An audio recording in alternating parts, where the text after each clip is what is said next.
Hey everyone. So as you all know कि पहले एक रिपोर्ट चलती थी जिसे बोलते थे BRR, मतलब बिजनेस रिस्पॉन्सिबिलिटी रिपोर्टिंग।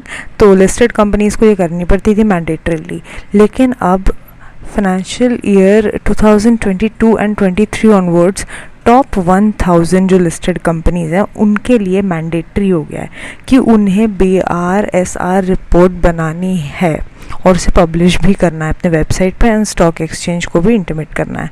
तो क्योंकि सब कुछ हम ESG, सस्टेनेबिलिटी और क्लाइमेट चेंज इन सब की बात कर रहे हैं, इसलिए BRSR रिपोर्ट भी ज़रूरी है और इसमें हम यही सारी चीज़ों को कवर करेंगे। तो ये एक कंपनी की BRSR रिपोर्ट मैंने उठाई है जो कि मुझे मिल गई थी NSC की वेबसाइट से। सो ये बहुत इंटरेस्टिंग है। बहुत ही छोटी सी चीज़ मैं दिखाऊंगी इसमें, पूरी रिपोर्ट नहीं कवर करने वाले हम, सिर्फ बहुत शॉर्ट सी चीज़ देखने वाले हैं। ये देखो, एलोकेशन ऑफ SDG गोल्स, इन लोगों ने ऐसे करके पूरा दिखाया है। एथिक्स, गवर्नेंस, इक्वालिटी, एम्प्लॉयबिलिटी, मतलब हम कैसे सारे स्टेक होल्डर्स को बैलेंस करके चल रहे हैं, रिसोर्स एफिशिएंसी। ओके, अब हम सेकंड पॉइंट पे आते हैं। Yup, the general disclosures. तो मैंने जिस कंपनी की BRSR उठाई है उस कंपनी का ये जनरल डिस्क्लोजर है। उस कंपनी के बारे में देख लेते हैं पहले। तो ये है कंपनी का नेम, ईयर ऑफ इनकॉर्पोरेशन, ये रहा पूरा, और ये सारी जो जनरल सी चीज़ें होती हैं। ठीक है, paid up share capital 712 million rupees, खतरनाक।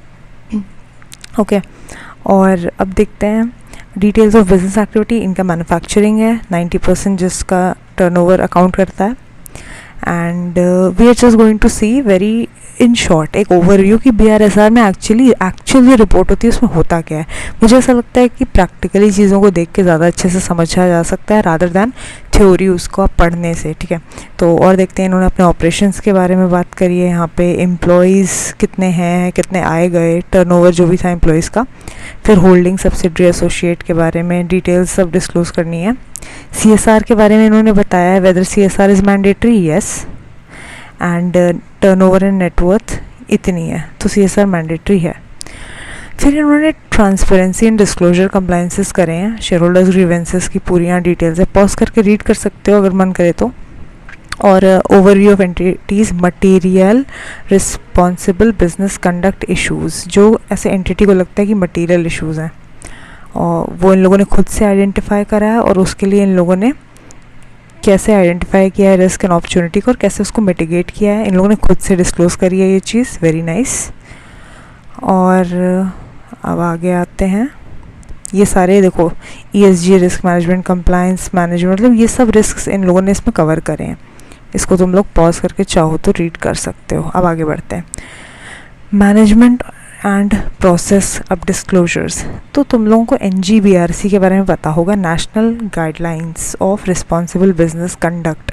तो उन्होंने कुछ गाइडलाइंस दी हैं, उसके बारे में मैं नेक्स्ट वीडियो में कवर करूँगी। अभी के लिए इतना ही देख लो बस। तो इन लोगों ने मैनेजमेंट के बारे में थोड़ा बहुत डिस्क्लोजर्स दिए हैं। गवर्नेंस, लीडरशिप एंड ओवरसाइट के ऊपर ये सब डिस्क्लोजर्स हैं, रीड कर सकते हो। Details of NGBRC। अब पॉइंट पे आते हैं, प्रिंसिपल वाइज। हाँ, NGBRC के कुछ प्रिंसिपल्स होते हैं, तो उसको इन लोगों ने कैसे अपनी कंपनी में इनकलकेट किया और उसके ऊपर कैसे वर्क किया, उसके बारे में यहाँ पे बात होगी। प्रिंसिपल नंबर 1 NGBRC का, business should conduct and govern themselves with integrity in ethical and transparent accountable manner. ठीक है, तो इन लोगों ने ये सब कैसे अचीव किया है वो यहाँ पे इन लोगों ने डिस्क्लोज किया है पूरा। Very nice. और नेक्स्ट ये लीडरशिप इंडिकेटर्स हैं, दिस इज नॉट इम्पॉर्टेंट। हाँ, principle number 2, business should provide goods and services in a safe and sustainable manner. सही बात है। ठीक है, ये सब, ये वाले तुम लोग इसमें ग्राफ्स देख सकते हो, काफ़ी इंटरेस्टिंग वे में इन लोगों ने डिस्क्लोज किया है। नेक्स्ट पॉइंट पे आते हैं, नेक्स्ट प्रिंसिपल पे। Principle number 3, business should respect and promote the well being of our employees including those in their value chains. ठीक है, ये देखो किस तरीके से बिजनेस रिस्पेक्ट कर रहा है इन लोग को एंड प्रमोट कर रहा है इनका well being, quality education provide करके, जेंडर इक्वालिटी प्रोवाइड करके एंड ऑल दैट। ये सब इनके इंडिकेटर्स हैं कि कितने इनके परमानेंट इम्पर्मानेंट एम्प्लॉयज़ हैं, मेल फीमेल कितने हैं, हर चीज़ डिस्क्लोज करी हुई है NGBRC प्रिंसिपल्स के अकॉर्डिंग। एंड ये अभी भी यही चल रहा है। ये क्या है, elements of health and safety. इन लोगों ने क्या क्या एलिमेंट्स इनकलकेट किए उसके बारे में डिस्क्लोज़ किया है, तो कलरफुल वे में डिस्क्लोज़ किया, अच्छी बात है।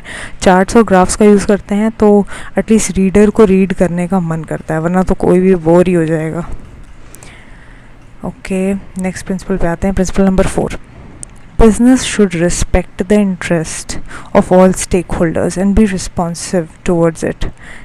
कैसे, उसके इंडिकेटर्स क्या हैं, देखो यहाँ पे लिस्ट ऑफ, इन्होंने अपने आइडेंटिफाई कर लिए हैं पहले तो स्टेक होल्डर्स क्या हैं जो इनके इंपॉर्टेंट से हैं, ठीक है, और उनके क्या यहाँ पे purpose and scope of what is there क्या बोलते हैं इंटरेस्ट, तो यहाँ पे उन लोगों ने सब डिस्क्लोज किया है। और नेक्स्ट पॉइंट, हाँ, principle number 5, business should respect and promote human rights. आप ह्यूमन राइट्स के लिए क्या कर रहे हैं, इन लोगों ने यहाँ पे अब ये डिस्क्लोज किया है। As you can see, gender equality, ठीक है, decent work and economic growth and peace, justice and strong institutions, ठीक है। इन लोगों ने देखो ह्यूमन राइट्स प्रोटेक्ट करने के लिए इन्होंने डिटेल्स दी है मिनिमम वेजेस की, ठीक है। और ये वाले कुछ क्वेश्चंस हैं, आप लोग इसको रीड कर सकते हो, बिकॉज ये लिस्टेड कंपनी है, लिस्टेड कंपनी को ही ये वाली रिपोर्ट मैंडेटरी होती है टॉप 1000 को, तो ये काफ़ी डिटेल्ड में ये लोग सब चीज़ें बताते हैं, डिस्क्लोज करते हैं, बिकॉज NGBRC के गाइडलाइंस ही ये बोलते हैं डिस्क्लोज करो। प्रिंसिपल नंबर 6 है, business should respect and make efforts to protect and restore the environment. आप एनवायरनमेंट के लिए क्या कर रहे हो एज अ बिजनेस, सो ये देखिए, zero hunger, good health and well-being, clean water sanitation, affordable energy, reduced inequalities, climate action। इन लोगों ने किया क्या है देखते हैं। इन लोगों ने यहाँ पे अपना एनर्जी कंजम्पशन की पूरी डिटेल दी है कि हमने पिछले साल क्या क्या किया था, इस साल कितना हमें कंजम्पशन और वेस्ट कितना है, वो सब बताया इन लोगों ने। Very nice. ये वाले भी कुछ क्वेश्चंस हैं। इन लोगों ने air emissions, green house gas emissions के बारे में भी यहाँ पे डिस्क्लोज किया है, जिससे हम कार्बन क्रेडिट भी तुम लोगों ने सुना होगा। आगे बढ़ते हैं, नेक्स्ट प्रिंसिपल है, एक second, principle number 7, businesses when engaging in influencing public. जब आप पब्लिक को इन्फ्लुएंस कर रहे हो, and regulatory policy, you should do it in a responsible manner. मतलब आप पब्लिक को अगर इन्फ्लुएंस कर रहे हो तो एक रिस्पॉन्सिबल वे में इन्फ्लुएंस करो एंड ट्रांसपेरेंसी मेंटेन रखो, ठीक है। अब इन लोगों ने इसमें क्या इंडिकेट किया है, ये देखो, number of affiliations with trade and industry, कहाँ कहाँ एफिलिएटेड है इनकी जो कंपनी है, वो सब इन लोगों ने पूरा डिस्क्लोज किया है। नेक्स्ट है principle number 8, business should promote inclusive growth and equitable development, ठीक है। ये सारे प्रिंसिपल्स आप रीड, ये सब मतलब इन लोगों ने एक तरह से चार्ट्स एंड ग्राफिक्स के फॉर्म में शो कर दिया है। अब इन लोगों ने सोशल इम्पैक्ट असेसमेंट कंडक्ट किया होगा या फिर नहीं किया है, see it is not applicable for this reporting year, ठीक है। और इन लोगों ने डिस्क्राइब किया the mechanisms to receive and redress grievances of communities, वो सब डिस्क्लोज किया है। Percentage of input materials sourced from suppliers, MSME से कितना किया है, स्मॉल प्रोड्यूसर्स की कितने इन लोगों ने मतलब उनसे काम लिया है एंड ऑल दैट यहाँ पे मेंशन किया है। प्रिंसिपल नंबर 9 है, business should engage with and provide value to their consumers in a responsible manner. उसके लिए क्या इंडिकेटर्स हैं, mechanisms that have been put in place to receive and respond to consumer complaints and feedback। तो इन लोगों ने उससे related क्या क्या किया है यहाँ पर सब डिस्क्लोज कर दिया है। So I think that's it, बस इतने ही प्रिंसिपल्स होते हैं। यहाँ कुछ एनेक्स्चर है जो आपको देने होते हैं कंपनी की वेबसाइट के लिए, और वेब लिंक्स, आप उसके बिजनेस कंडक्ट गाइडलाइंस रीड कर सकते हो जाके। थर्ड पार्टी इंटरमीडियरीज से क्या है इनका code of conduct, CSR policy, सब मतलब ऑनलाइन दिया हुआ है, टैप करके लिंक्स पे जा सकते हो। तो बेसिकली यही होता है एक एक्चुअल BRSR। तो SEBI LODR में ये अब मैंडेटरी हो गया है, पहले BRR होता था, BRSR कर दिया गया है। और इसमें बेसिकली आपको GRI, SDG, ये सारी जो social and governance, risk, ethics और अकाउंटेबिलिटी, ट्रांसपेरेंसी, एंड सस्टेनेबिलिटी की जो बातें हैं वो सब आपको डिस्क्लोज़ करनी होती है, अपने स्टेक होल्डर्स को सब कुछ बताना होता है. So I hope this video was helpful, और अगर मज़ा आया हो तो कमेंट्स में बता देना, and like, subscribe and share कर देना. Thank you.